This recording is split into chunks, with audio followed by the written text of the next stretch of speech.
하고 말씀 보도록 하겠습니다. 사랑의 주님, 은혜를 감사합니다. 주의로 3일 동안 우리의 각자의 상황 가운데서도 함께하여 주시고 이렇게 주의 말씀을 사모하여 다시금 모여 주의 말씀을 듣게 하신 것을 감사합니다. 하나님 주시는 말씀으로 말미암아 새로운 한 주간도 승리할 수 있도록 도와주옵소서. 특별히 이 시간 부족한 자가 다니엘서 말씀을 전합니다. 하나님께서 생각과 입술 모든 것들을 주장하여 주시어 온전히 하나님의 말씀만이 선포되어져 전하는 자나 듣는 이 모두가 하나님의 은혜를 깨닫고 돌아가는 귀한 은혜 시간 될 수 있도록 인도하여 주옵소서. 이 모든 말씀 우리를 끝까지 사랑하시는 예수님의 이름으로 기도하옵나이다. 아멘. 함께 하나님의 말씀 보겠습니다. 창세기 32장 22절에서 32절까지 말씀입니다. 창세기 32장 22절에서 32절까지 말씀, 제가 가진 구약성경 50면에 있습니다. 구약성경 50면 창세기 32장 22절에서 32절까지 말씀입니다. 제가 먼저 읽고 함께 교독해서 읽도록 하겠습니다. 밤에 일어나 두 아내와 두 여종과 11 아들을 인도하여 야복나루를 건널세.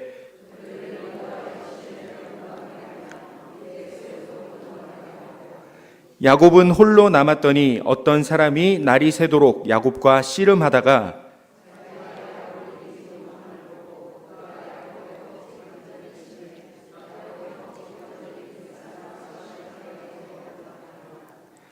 그가 이르되 날이 새려하니 나로 가게 하라. 야곱이 이르되 당신이 내게 축복하지 아니하면 가게 하지 아니하겠나이다.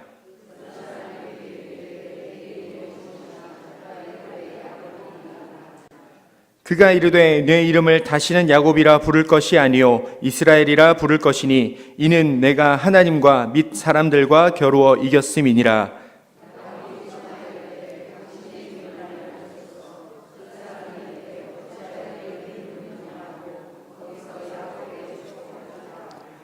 그러므로 야곱이 그곳 이름을 브니엘이라 하였으니 그가 이르기를 내가 하나님과 대면하여 보았으나 내 생명이 보존되었다 함이더라.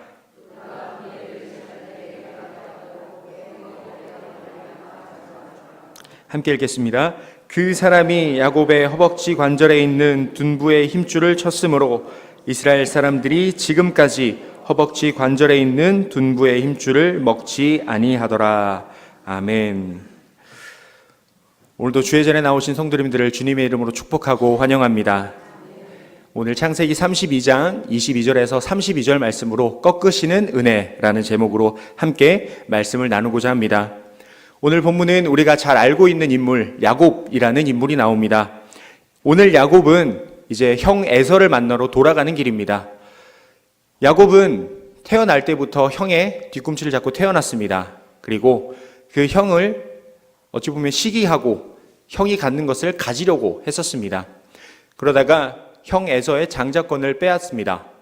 형과 아버지 이삭을 속여서 장자권을 빼앗고 그는 어머니의 이야기를 따라서 삼촌 라반의 집으로 도망을 갑니다. 그리고 도망을 간 그곳에서도 자신이 속인 것처럼 삼촌에게 속아서 그의 삶은 참 고생하는 삶을 삽니다. 이제 그러다가 그곳에서 아내를 얻고 이제 많은 가축들을 갖게 되었고 이제 부자가 되었습니다. 그러나 이제 고향으로 돌아갈 때가 되었고 마침내 고향으로 돌아가게 됩니다. 그런데 그곳에 도망가는 가운데 야곱이 가는 그 길은 사실 즐겁게 금이환영하는 길은 아니었습니다. 왜냐하면 형 에서에게 쫓겨 도망올 때도 형과 이제 화해가 된 상태로 헤어진 것이 아니라 이제 형 장자권을 빼앗고 도망온 이후로 이제 그곳을 돌아가는 길이기 때문에 이제 그 길이 형통한 길만은 아니었을 것입니다. 그래서 야곱은 돌아가는 길에 형이 자신을 해할까봐 이제 다시 자신의 장자권을 뺏은 것으로 말미암아 자신을 가만두지 않을 것 같아서 자신의 계획을 세웁니다. 먼저 가축들을 선물로 보냅니다. 그리고 여종을 앞서 보내고 자신의 아내를 먼저 보냅니다. 그리고 나서 이제 야복나루에 혼자 서 있게 됩니다. 그리고 이제 야복날을 앞두고 이제 날이 새서 돌아서면 이제 형을 만나러 가야 되는데 자신의 인생이 처음부터 태어난 그때부터 라반 삼촌의 집에 머물렀다가 지금 돌아가는 이 순간까지도 하나님을 의지하는 모습보다는 자신이 어떻게 하면 자신의 삶을 계획해서 이끌어 나아갈까, 이러한 고민을 하고 있습니다. 지금 에서를 만나는 것은 이제 야곱의 인생에서 굉장히 큰 사건이 되는 장면입니다. 형 에서를 만나는 이 사건 가운데도 하나님의 인도하심이 없이 자신의 계획된 대로 만약에 그 문제가 해결이 된다면 야곱은 하나님을 사랑하기보다는 그냥 하나님을 아는 사람에서 그치는 인생이 되었을 것입니다. 하나님을 찾아오지 않는 것입니다. 그가 라반 삼촌의 집에 도망가는 곳을 갈 때도 하나님을 의지하고 간 것이 아니라 하나님이 먼저 그를 찾아오십니다. 그래서 베델에서 하나님을 만나게 되었고, 돌아가는 그 길에서도 하나님을 의지하기보다는 그냥 평생을 자신의 뜻대로 계획하고 그 모든 일들을 준비해 가는데, 하나님께서 야복나루에서 그를 찾아오셔서 그에게 씨름하시는 장면입니다. 야곱이 이 야복나루에서 씨름한 것을 우리는 야곱이 하나님께 매달려 기도한 모습으로 생각하기도 하지만, 오늘 이 모습을 자세히 살펴보면 하나님께서 먼저 그를 찾아오셔서 그에게 씨름을 걸고 계시는 겁니다. 야곱이 먼저 하나님께 도와달라고 매달린 것이 아니라 하나님이 먼저 그를 찾아오셔서 그에게 씨름을 붙잡고 이야기를 하셨다는 것입니다. 그래서 오늘 야곱 이야기는 구원을 전혀 모르던 사람, 하나님을 모르던 사람이 하나님을 만나게 되는 과정이라기보다는 하나님을 알고 있지만 그냥 하나님을 머리로만 알고 있던 사람이 하나님을 인격적으로 만나고 이제는 하나님의 백성답게 살아가고자 변화되는 모습이 오늘의 이야기입니다. 야곱은 태어날 때부터 하나님을 아는 사람으로 태어났습니다. 아버지 이삭과 어머니 리브가로부터 하나님에 대한 것을 들어왔고 하나님이 택하셨다라고 이미 약속을 하셨던 사람입니다. 하나님이 어떤 분인지 알고 있는 사람이지만 그는 하나님 자녀다운 모습이 조금도 나타나지 않습니다. 형 에서의 장자권을 뺏는 모습부터 라반에게서 자신의 그 가축들을 가져오기 위해서 수를 쓰는 모습들은 어떻게 보면 하나님의 사람이 저럴 수 있는가라고 볼 만큼 약삭빠르고 머리 계산이 빠른 사람으로 나옵니다. 그런데 그가 야복나루에서 하나님과 씨름하고 그의 허벅지 관절이 깨지고 난 이후에 이제서야 이제 하나님을 만나고 그가 하나님을 의지하는 사람으로 변화되는 모습입니다. 우리가 하나님을 믿는다라고 하면 머리로 아는 것도 포함할 수 있습니다. 하나님께서 존재하신다, 그리고 하나님이 세상을 창조하셨다라는 이것을 아는 것, 그리고 또 한 가지는 하나님이 우리의 아버지가 되어주셔서 우리의 삶을 인도하신다라는 것, 이것을 아는 것으로 구분할 수가 있습니다. 물론 여기 예배 드리시기 위해 오신 우리 성도님들은 하나님이 우리의 아버지가 되시고 우리의 삶을 인도하시는 분이시라는 것을 믿는 줄 믿습니다. 그런데 우리 신앙생활은 하나님을 우리를 아버지로 모셨습니다. 그러면 우리의 신앙생활이 조금 쉬워야 되는데 하나님을 우리 아버지로 믿는데도 우리 신앙생활은 생각보다 쉽지 않습니다. 늘 깨지고 넘어지고 하나님을 믿는다라고 말하면서도 하나님 앞에 늘 죄인된 모습으로 엎드리고 기도하면서 하나님 또 죄인이 왔습니다 라고 우리가 엎드리는 경우를 굉장히 많이 봅니다. 우리가 하나님이 우리의 삶을 형통케 하시고 우리를 인도하신다는 걸 아는데, 그런데 우리는 왜 매일 하나님 앞에 엎드려서 우린 죄인입니다 라고 고백하는 것일까요? 우리가 하나님을 믿는 것은 온전히 하나님을 믿기 때문에 내 모든 것을 내어 맡기는 것이 필요합니다. 하나님이 내 삶의 주인이시라는 것을 안다는 것은 그냥 아는 것에서 그치는 것이 아니라 나의 고민, 걱정, 생각들을 다 하나님께 내어 맡길 때 그것이 하나님이 내 삶의 주인이다 라고 믿는 것입니다. 그래서 우리의 신앙생활은 하나님을 몰라서 싸우는 그러한 신앙의 다툼이 아니라 하나님을 알지만 나의 고민, 걱정, 나의 생각들을 하나님께 얼마나 맡기느냐, 이것에 대한 싸움입니다.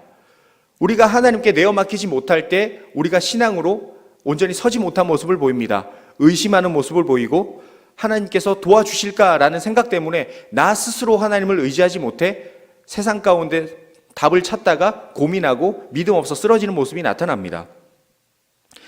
우리가 하나님께 내어 맡긴다는 것은 하나님, 내가 이런 계획을 세웠으니까 하나님 이 계획을 준비해 나아갈 때 이거 부족하니까 이거 들어주세요.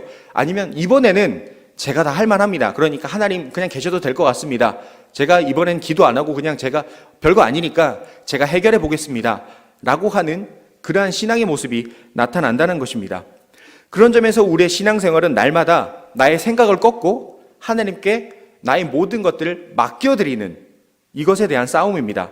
내 삶을 완전히 다스려 주세요. 그리고 나의 노력을 포기하는 싸움입니다. 하나님께서 일하시는데 내가 이만큼 돕겠습니다. 이것이 아니라 하나님께서 길을 인도해 주실 때 내가 어떤 것들을 붙잡고 세상의 끈을 잡고 내가 생각하는 것을 의지하고 잡고 하나님을 가는 것이 아니라 이것을 놓고 온전히 하나님께 나를 내어 던집니다. 하나님 도와주세요 하는 그러한 싸움인 것입니다. 오늘 야곱은 그러한 모습이 없습니다. 하나님을 알고 있고 하나님이 자신의 아버지에게 어떠한 복을 주셨는지 알고 있는데 하나님을 붙잡는 것이 아니라 하나님이 존재하시는 걸 알면서도 내가 가지고 있는 노력의 끈을 놓지 못하고 세상적인 방법의 끈을 놓지 못하고 그 안에서 어떻게 하면 내가 살 것인가 아등바등 힘쓰고 있는 것입니다.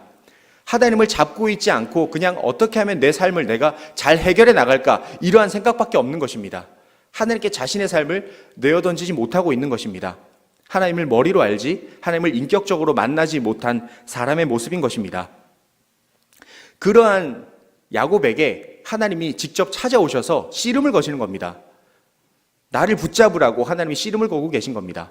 근데 날이 새도록 이 싸움을 하는데 이 씨름을 하는데 야곱이 자신의 고집을 꺾질 않습니다. 날이 새도록 하나님이 야곱을 꺾어서 그 고집을 꺾어서 나를 붙잡으라라고 하나님이 그렇게 하시려고 찾아오셨는데 야곱이 하나님을 찾지 않으니 하나님이 직접 찾아오셔서 그 고집을 꺾기 위해서 씨름을 걸었는데 날이 새도록 야곱이 그 고집을 꺾지 않는 모습이 오늘 본문의 모습입니다. 야곱이 그 고집을 꺾지 않고 날이 새 때가 다 됐습니다. 이제 에서에게 가야 될 때가 됐습니다. 지금도 고집을 꺾지 않고 이 씨름이 끝나지 않는다면 야곱은 하나님을 만나지 못한 채 에서에게 가야 합니다. 자신의 노력으로 그 모든 문제를 해결했다라고 하는 과정에 가게 됩니다. 그래서 하나님은 야곱이 고집을 꺾지 않자 하나님이 강제로 그 고집을 꺾어버리시는 겁니다. 허벅지 관절을 쳐서 네가 이래도 너랑 싸우고 있는 내가 누군지 모르겠느냐, 내가 왜 싸움을 거는지 아직도 모르겠느냐라고 하나님이 허벅지 관절을 쳐서 야곱에게 깨닫게 하시는 겁니다. 결국 이 허벅지 관절을 맞고 난 이후에 야곱은 깨닫습니다. 아, 지금 이 치신 분은, 내가 지금 하루 종일 싸우고 있는 이분은 하나님이시구나. 내가 머리로 알고 있었고 그동안 내가 그때 베델에서 만나왔던 하나님이셨구나. 그 하나님이 나에게 씨름을 거셨구나. 그러니 이제 야곱은 하나님이신 것을 깨닫고 복을 달라라고 이야기를 하는 것입니다. 하나님께서 이제 물으십니다. 너의 이름이 무엇이냐? 복을 달라라고 묻는 이 야곱에게 하나님이 물으십니다. 너의 이름이 무엇이냐? 이 질문은 야곱이 그동안 어떻게 살아왔느냐, 네가 그동안 어떤 사람으로 살아왔고 너는 내 앞에 섰을 때 너는 어떠한 사람이냐 라고 야곱 자체 그 삶에 대한 것을 하나님께서 물으시는 것입니다. 하나님께서 모든 순간에 야곱의 삶을 인도하셨습니다. 형 에서의 장자권을 뺐을 때도 하나님이 알고 계셨지만 그것을 놓아주셨습니다. 그리고 라반 삼촌 집에 도망가는 것도 도와주셨고, 그가 두려움에 떨고 있을 때 꿈에 그를 만나주시고 베델에서 그를 어루만져 주셨습니다. 그리고 라반의 집에 갔을 때도 그가 머리를 써서 자신의 아내를 취하고 자신의 그 재산들을 축적하는 그 과정 가운데서도 하나님은 그를 놓아주셨습니다. 그를 형통케 하셨습니다. 그리고 돌아가는 과정 가운데도 하나님이 함께 해주셨습니다. 늘 하나님께서 그의 삶을 인도해 주셨지만 야곱은 그것을 깨닫지 못하고 끝까지 고집을 부리다가 하나님이 찾아오셔서 이제 그를 붙잡으시는 것입니다. 야곱의 이름은 무엇입니까? 빼앗는 자, 약탈하는 자라는 것입니다. 즉 야곱의 그 이름에 담긴 대로 그는 그의 인생을 평생을 남의 것을 빼앗고 자신의 삶, 자신의 계획대로 그 모든 것들을 끌고 왔던 사람인 것입니다. 그래서 하나님께서는 그의 이름을 물으시면서 그의 삶을 하나님 앞에 고백하게 하시는 것은 야곱에게 확실히 하려고 하시려는 겁니다. 복을 달라라고 하는 야곱에게 내 이름이 무엇이냐? 약탈하는 자, 빼앗는 자입니다. 하나님, 저는 빼앗는 자고 약탈하는 자입니다. 네 이름이 약탈하고 빼앗는 자이고 네가 평생을 그렇게 살아왔는데 지금 나에게 와서 왜 나에게 복을 달라라고 하느냐? 네가 그랬던 것처럼 네 삶 가운데 네가 뺏고 그냥 약탈해서 살아왔던 그 삶을 그대로 살지 왜 지금 와서 나에게 복을 달라라고 하느냐? 내 이름대로 살지 않겠느냐? 라고 물으시는 것입니다. 즉 야곱이 자신의 고집을 꺾고 하나님 앞에 주님, 이제는 내가 그런 삶을 사는 것이 아니라 이제는 하나님 손에 맡기는 삶을 살겠습니다 라고 야곱 스스로가 고백하도록 하나님이 기회를 주시는 것입니다. 내 이름이 무엇이냐? 저는 약탈하는 자고 빼앗는 자였습니다. 그런데 이제 복을 달라고 하는 것은 내가 이제 그렇게 빼앗고 내 생각대로 살아가는 것이 아니라 이제는 하나님이 인도해 주실 그 길을 내가 순종하고 나의 고집을 꺾어서 따라가겠습니다 라고 이러한 고백을 하도록 하나님이 지금 야곱에게 물으시는 것입니다. 너의 이름은 무엇이냐? 결국 이제 야곱은 하나님께 복을 달라고 이야기하며 자신의 삶이 온전히 하나님께 있음을 고백하고 엎드리는 것입니다. 자신을 낮추고 꺾여야지만 이러한 고백을 할 수 있는 것입니다. 야곱이 만약 자신의 고집을 꺾지 않고 끝까지 싸웠더라면 하나님께서 그를 그대로 두시거나 떠나셨을 것입니다. 그런데 이제 그의 고집을 꺾을 때가 되었기 때문에 이제는 그가 그러한 고백을 하도록 이제 깨닫도록 아예 치신 것입니다. 만약 하나님이 치시지 않았더라면 야곱은 끝까지 하나님과 싸우는 건지도 모르고 끝까지 자신의 노력으로 자신의 삶을 계획해 나갔을 것입니다. 이제는 더 늦으면 안 되니까 하나님이 이제 그의 허벅지 관절을 치셔서 하나님이신 것을 깨닫도록 돌이키도록 하신 것입니다. 그리고 이제 그가 복을 주옵소서라고 이야기를 할 때 그냥 그가 복을 좋아하고 많은 재산을 갖는 것이 기뻐서 하나님께 복을 달라고 하는 것이 아닙니다. 허벅지 관절을 맞고 나서 자신의 고집이 꺾이고 나서야 하나님이신 것을 깨닫고 내가 하나님 없이는 살 수 없겠구나. 그러니 내가 붙잡은 하나님 내 삶을 앞으로도 인도해 주실 분이십니다. 지금까지 인도해 주셨고 나는 알지 못했지만 나를 포기하지 않고 잡아주셨으니 이제는 내가 주님 앞에 엎드립니다. 하나님 복을 주옵소서. 내가 당신을 붙잡고 나아가길 원합니다 라고 이야기를 하고 하나님께 엎드리며 복을 달라고 하는 것입니다. 그래서 하나님은 그에게 복으로 그의 이름을 바꾸어 주십니다. 무엇으로 바꾸어 주십니까? 이스라엘이란 이름으로 바꾸어 주십니다. 이스라엘이란 이름은 하나님과 겨루어 이긴 자라는 뜻입니다. 하나님과 겨루어 이긴 자. 하나님과 겨루어 이긴 자. 오늘 야곱은 하나님과 씨름을 하다가 그의 허벅지 관절이 깨져서 허벅지 관절을 쳐서 다쳐서 하나님께서 그의 이름을 바꾸어 주십니다. 허벅지 관절이 깨졌는데 그가 복을 받았다라고 이야기를 합니다. 과연 허벅지 관절이 깨졌는데 복을 받았다라는 의미는 무엇일까요?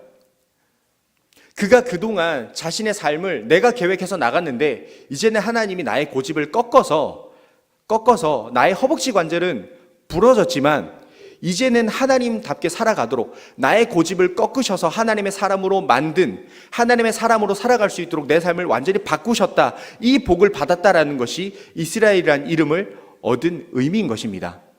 하나님과 겨루어 이겼다는 것은 그냥 인간적으로 싸워서 내가 하나님이랑 싸워 이겼다. 이제는 나는 하나님도 내 발밑에 놓는 사람이다. 이러한 개념이 아니라 하나님이 내 고집을 꺾어서 하나님의 사람으로 나를 바꾸셨다라는 의미가 있는 것이 이 이스라엘이라는 이름을 받는 복인 것입니다.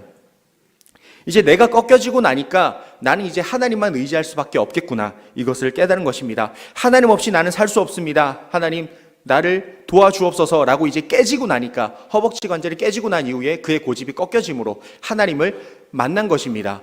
머리로 알고 아버지가 믿고 아버지만 알던 그러한 신앙에서 이제는 내가 나의 고집이 꺾여 하나님을 만났다라는 것, 내가 내 고집을 꺾지 못하니까 하나님이 나를 찾아오셔서 내 고집을 꺾어서 하나님의 사람으로 바꾸셨다라는 것이 오늘 본문의 귀한 은혜인 것입니다. 이러한 모습이 우리가 잘 아는 신약의 바울의 모습도 나타납니다. 바울은 누구보다 똑똑한 사람이었습니다.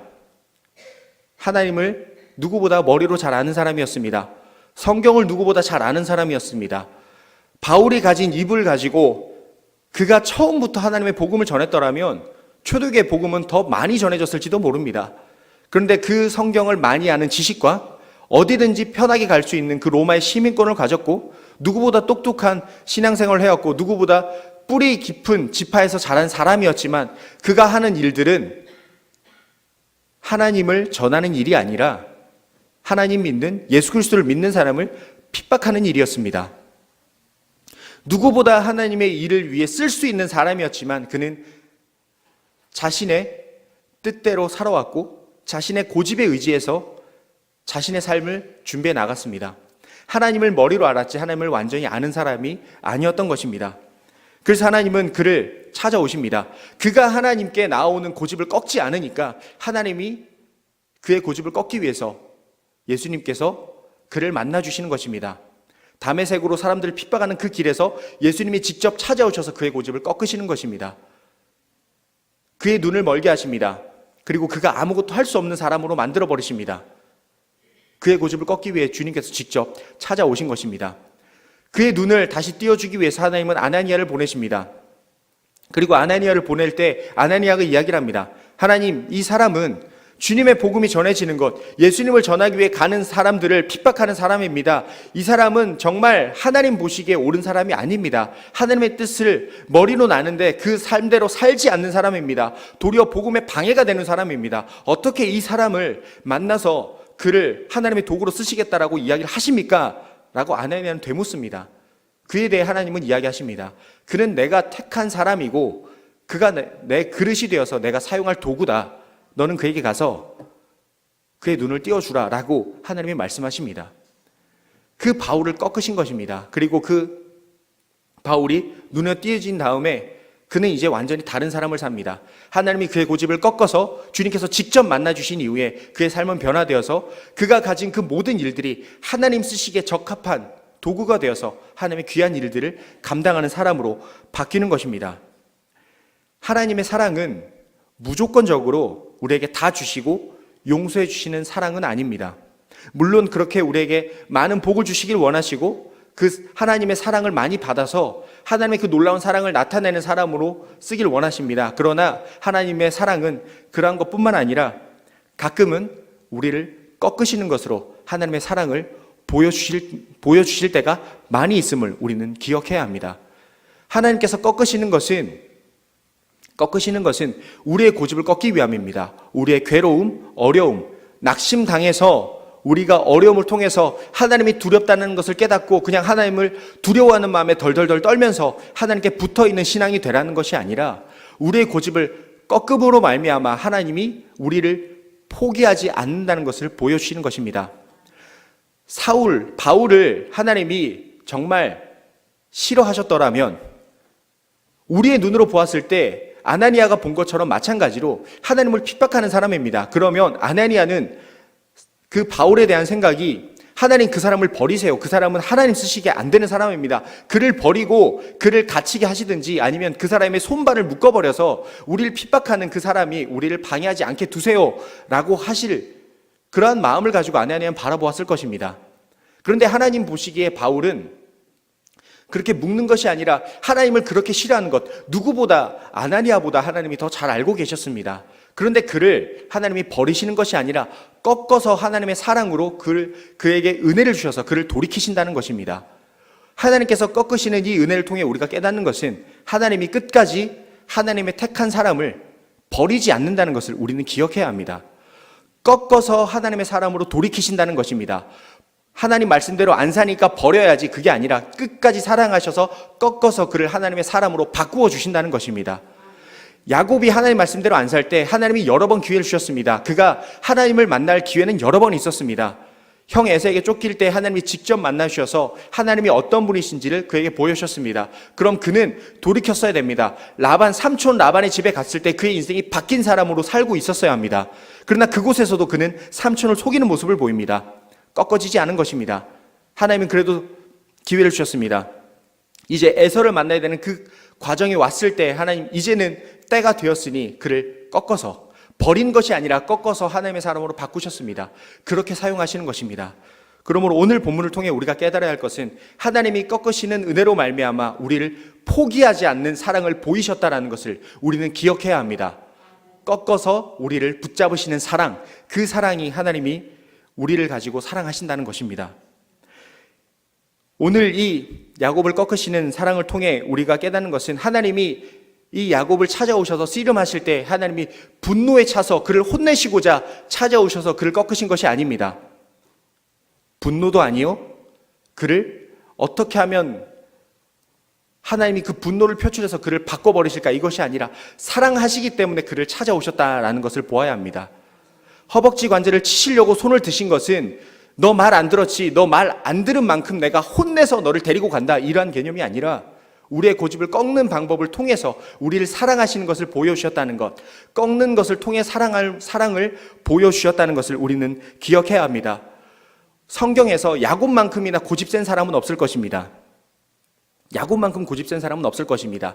그런데 하나님이 야곱을 꺾으신 것은 그러한 정말 말 안 듣는 이렇게 고집불통인 사람을 하나님이 꺾어서 하나님의 사람을 만드셨다는 것을 통해서 하나님이 우리가 어떠한 모습으로 살든, 우리가 얼마나 하나님 말씀에 순종하지 않았든, 우리가 하나님 보시기에 얼마나 못난 사람이든지 간에 우리를 포기하시는 것이 아니라 그러한 우리 또한 그러한 고집불통의 야곱을 꺾으셨던 것처럼 그러한 우리를 꺾어서 사랑하시는, 우리를 포기하지 않는 사랑으로 지금도 우리를 보고 계신다는 것을 우리는 오늘 본문을 통해 깨달아야 할 것입니다.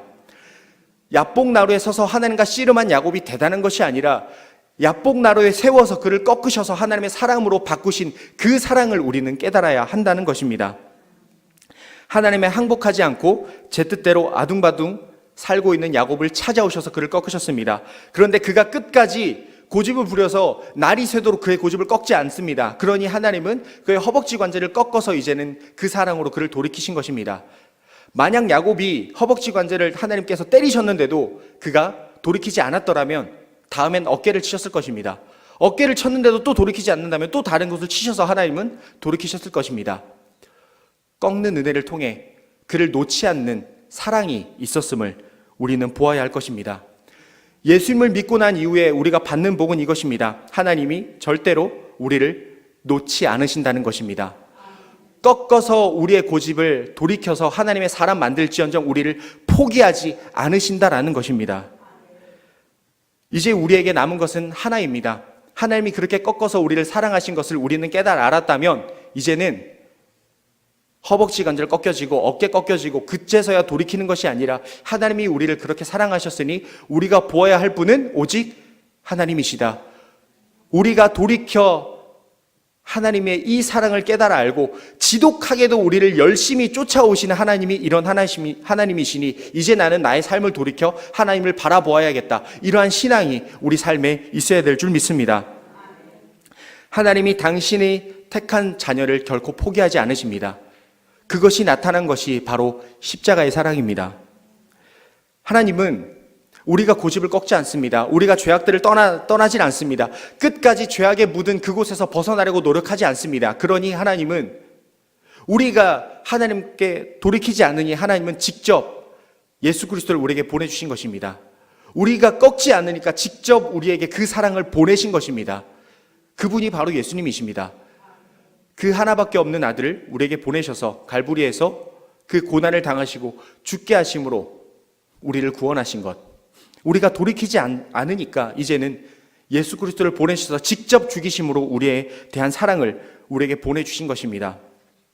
그러므로 우리는 우리의 신앙 가운데 하나가 부러져야 정신 차리는 사람이다, 이것이 아니라 지독하게도 우리를 포기하지 않고 끝까지 집요하게 우리를 찾아오셔서 바꾸시는 하나님의 열심, 우리를 놓지 않으시는 그 사랑을 기억하고 우리는 하루라도 빨리 하나님 앞에 돌이켜 회개하고 하나님만 의지하는 그러한 신앙인으로 날마다 변화되는 그러한 은혜가 있었으면 좋겠습니다.